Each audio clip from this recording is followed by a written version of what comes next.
Trading psychology के ऊपर लिखे गए दुनिया के सबसे बेहतरीन बुक है ट्रेडिंग इन द जोन, जिसका ऑथर है मार्क डगलस। आखिर ये बुक इतना स्पेशल क्यों है? क्योंकि ये बुक पूरा साइकोलॉजी के ऊपर लिखे गए हैं और ट्रेडिंग 90% साइकोलॉजी के ऊपर ही चलता है, जो कि 10% स्ट्रेटजी के ऊपर चलता है। लेकिन हम जैसे ट्रेडर आखिर दिन भर सिर्फ स्ट्रेटजी में लगे रहते हैं, चार्ट में लगे रहते हैं, क्या कहाँ से क्या हो सकते हैं, क्या नहीं हो सकते, नए नए तरीके को ढूंढते हैं, जो कि ओवर ऑफ द पीरियड हमें देता है लॉस, क्योंकि हमारा साइकोलॉजी ठीक नहीं है। जब उन्होंने बुक्स लिखना स्टार्ट किया था तो उन्हें लगा था वो 7 महीने में वो बुक्स कंप्लीट कर देगा, लेकिन उस बुक्स को कंप्लीट करते करते उन्हें 7.5 साल लगे। तो उसी टाइम को देखते हुए आप अंदाज़ा कर सकते हैं ये बुक कितना स्पेशल है, जिसको लिखने के लिए 7.5 साल लगे होंगे। इस बुक्स के कुछ इंपॉर्टेंट लाइन्स हम इस वीडियो में कवर करेंगे। वैसे तो आपको ये बुक्स पूरा पढ़ना चाहिए ताकि आपका साइकोलॉजी बहुत स्ट्रांग बने। एक तरह से आप इस बुक्स को बाइबल ऑफ ट्रेडिंग भी कह सकते हैं।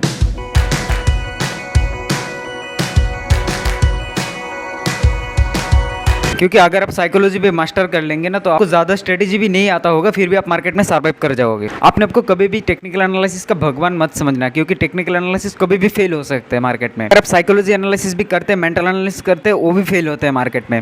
क्योंकि पता है, क्योंकि मार्केट में बहुत सारे ऑपरेटर्स होते हैं जिसके पास बहुत सारे पैसे हो, वो लोग मार्केट को जैसे चाहे वैसे ऑपरेट करता रहता है। उनको हर एक चीज़ मालूम है, कहाँ पे लोग एंट्री लेते हैं, कहाँ पे एग्जिट लेते हैं, ब्रेकआउट के बाद लोग क्या करते हैं, ब्रेकआउट फेल होने के बाद क्या करते हैं, क्योंकि उन लोगों का एक बहुत अच्छा टीम होता है मार्केट में। आपको मार्केट एनालिसिस करना है, लेकिन उसमें आपको ऑब्सेस होना है, पॉसेसिव नहीं हो जाना है। उसका रीजन मैं आपको आगे बताऊंगा वीडियो में, क्या एनालिसिस करके क्या फ़ायदा। चलिए नेक्स्ट पॉइंट को देखते हैं। जब मार्केट में आप ट्रेडिंग करते हो तो आपको जिद्दी भी होना है और फ्लेक्सिबल भी होना है। आपको ना आपके रूल के साथ हमेशा जिद्दी होना है, फ्लेक्सिबल होना है आपके एक्सपेक्टेशन के साथ। लेकिन लोग उल्टा करते हैं, वो फ्लेक्सिबल होते हैं अपने रूल के साथ एंड जिद्दी हो जाते हैं अपने एक्सपेक्टेशन के साथ। अगर किसी ट्रेडर का एक्सपेक्टेशन है मार्केट ऊपर जाएगा, तो वो अपने एक्सपेक्टेशन के साथ जिद्दी हो जाते हैं। मार्केट चाहे कितना भी नीचे चले जाए, वो अपनी रोल्स भूल जाते हैं और उस ट्रेड को क्लोज नहीं करते। उसको करना चाहिए था उल्टा लेकिन लोग हमेशा ट्रेडिंग करने से पहले वो सोचते हैं उसमें कितना ज़्यादा प्रॉफिट आएगा। प्रॉफिट के बारे में मत सोचो, हमेशा लॉस के बारे में सोचो। प्रॉफिट मार्केट अपने आप देगा तुमको। किसी भी ट्रेड में एंटर होने से पहले अपना रिस्क डिफाइन करो कि कितना रिस्क है, उसके बाद ही ट्रेड में एंटर लो। लेकिन लोगों को लगता है ये ज़रूरत ही नहीं, जब उसको पता है नेक्स्ट क्या होने वाला है तो उसमें तो रिस्क ही है नहीं। तो रिस्क नहीं है तो रिस्क डिफाइन क्यों करना? क्योंकि वो तो बहुत टाइम लेके, बहुत विजडम लेके, बहुत रिसर्च के बाद ये ट्रेड लिया है। मार्केट में जब कन्फर्मेशन हुआ, उसको कैंडल्स में, फिर चार्ट पैटर्न में, ऑप्शन चेन में, या फिर न्यूज़ में, सब कुछ देखकर उसने ट्रेड लिया है। तो वो ट्रेड तो गलत हो ही नहीं सकता। तो इतना रिसर्च करने के बाद जब उसको लगा कि मार्केट उसके फेवर में जाएगा, तब जाके उसने ट्रेड लिया। जब उतना रिसर्च, उतना टाइम देने के बाद उसने ट्रेड लिया, तो अब वो कन्विंस हो चुके हैं कि मार्केट उसके फेवर में जाएगा। और उतना रिसर्च करने के बाद भी जब मार्केट उसके फेवर में नहीं जाता, वो इमोशनली हर्ट हो जाते हैं। बाद में वही चीज़ हमारा पोजीशन को बढ़ाना, मार्केट में रिवेंज ट्रेड डालना और भी अलग अलग डिसीजन लेने के कारण बनते हैं। तो इससे बचने के लिए आपको हर बार जब भी आप ट्रेड डालते हो, उससे पहले रिस्क डिफाइन करो। रिस्क डिफाइन करना ही आपका काम ख़त्म नहीं होता है। रिस्क डिफाइन करने के बाद जो रिस्क आपने लिया, अगर 5,000 का आपने रिस्क लिया, तो 5,000 जब लॉस होता है तो आपको कटना चाहिए ट्रेड। तो इमोशनल को कैसे हैंडल करते हैं, उसके लिए 2 पॉइंट इस बुक्स में आलोचना किए गए। चलिए उसमें बात कर लेते हैं। तो सबसे पहला जो पॉइंट है इस बुक्स में बताया गया कि anything can happen at any time, यानी कुछ भी हो सकते हैं मार्केट में। एक स्टॉक 10% गिरने के बाद और 20% गिर सकते हैं। एक महीने में एक अच्छे से अच्छे स्टॉक भी बर्बाद हो सकते हैं, चाहे निफ्टी हो या फिर बैंक निफ्टी हो। एक दिन में 10%, 20% अपर सर्किट, लोअर सर्किट हर टाइम पे हो सकते हैं। मार्केट चाहे कितना भी बुलिश हो, वहाँ से भी क्रैश हो सकते हैं, और मार्केट चाहे कितना भी क्रैश हो, वहाँ से भी बुलिश हो सकते हैं। आप चाहे कितना अच्छा रिसर्च कर लो, उसके बाद भी आपका रिसर्च गलत हो सकता है।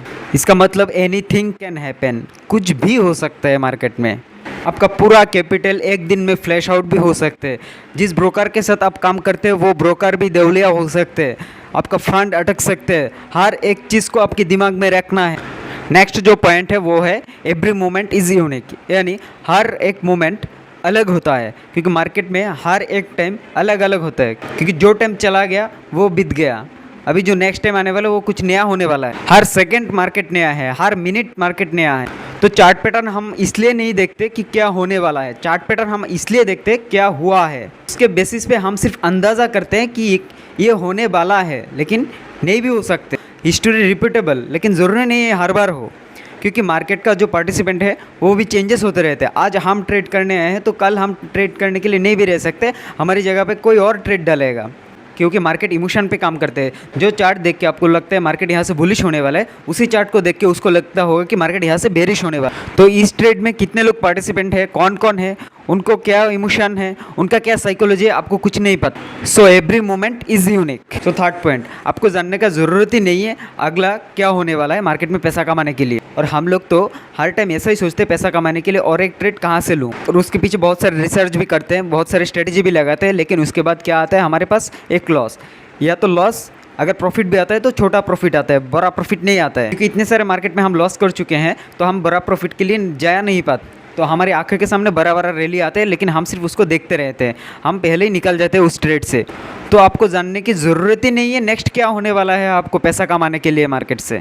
ऑथर कहते हैं कि आपके पास सिर्फ एक एज होना चाहिए। अगर मान के चलो कि टॉस की बात करूं, हेड आने के लिए आप 2 रुपये ले रहे हो और टेल आने के लिए आपको 1 रुपया दे रहे हो, तो इसमें ऑड आपके साइड में है, क्योंकि आपको पता है प्रोबेबिलिटी 50% है।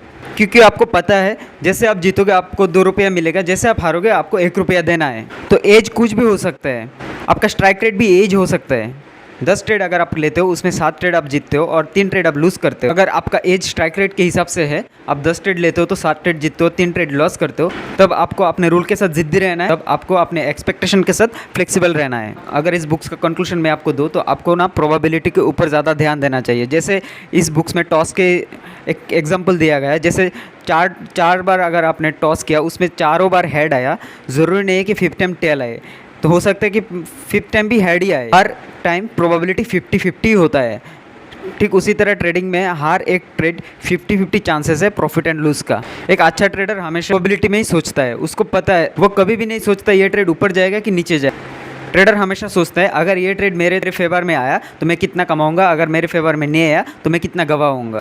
तो आपको हमेशा प्रोबेबिलिटी में सोचना चाहिए। बहुत सारे एक्सपायरी ऐसे आते हैं जिसमें ना 5 रुपये वाला ऑप्शन 100 रुपया भी चला जाता है, 200 रुपया भी चला, इसमें ऑड आपके साइड में है, क्योंकि आपको पता है प्रोबेबिलिटी 50% है।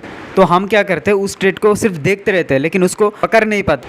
तो अगर आपने कुछ रूल्स डेवलप किया है जिसमें आप 10 रुपये के ऑप्शन हर 10 एक्सपायरी में, वो एक दिन 10 रुपये वाला 200 तो जाता ही है, तो अगर 10 दिन में अगर आपने 9 दिन अगर लूज़ किया तो आपका जाएगा 90 रुपीज़, लेकिन एक दिन में आपका 200 रुपया आएगा, तो आपका नेट फिर भी 110 रुपया प्रॉफिट है। तो हमेशा अपना रूल्स में फॉलो करना है, तो रूल्स के साथ जिद्दी रहना है और एक्सपेक्टेशन हमेशा फ्लेक्सिबल रखना है। तो ये कुछ चीज़ें था ट्रेडिंग इन द बुक्स में जो मेरे को अच्छा लगा, वो आपके साथ शेयर किया। और आपको पूरा डिटेल्स चाहिए होगा तो इस बुक्स को आप पढ़ सकते हैं। अमेजोन में ये बुक्स अवेलेबल है ट्रेडिंग इन द जोन के नाम पे, जिसका राइटर है मार्क डॉगलास। अगर आप चाहते हैं इस बुक्स का और भी डिटेल्स वीडियो में लाऊं तो आप कमेंट में बताइएगा, मैं रिकमेंडेशन करूँगा कि आप इस बुक्स को खरीदें और खुद से पढ़ें।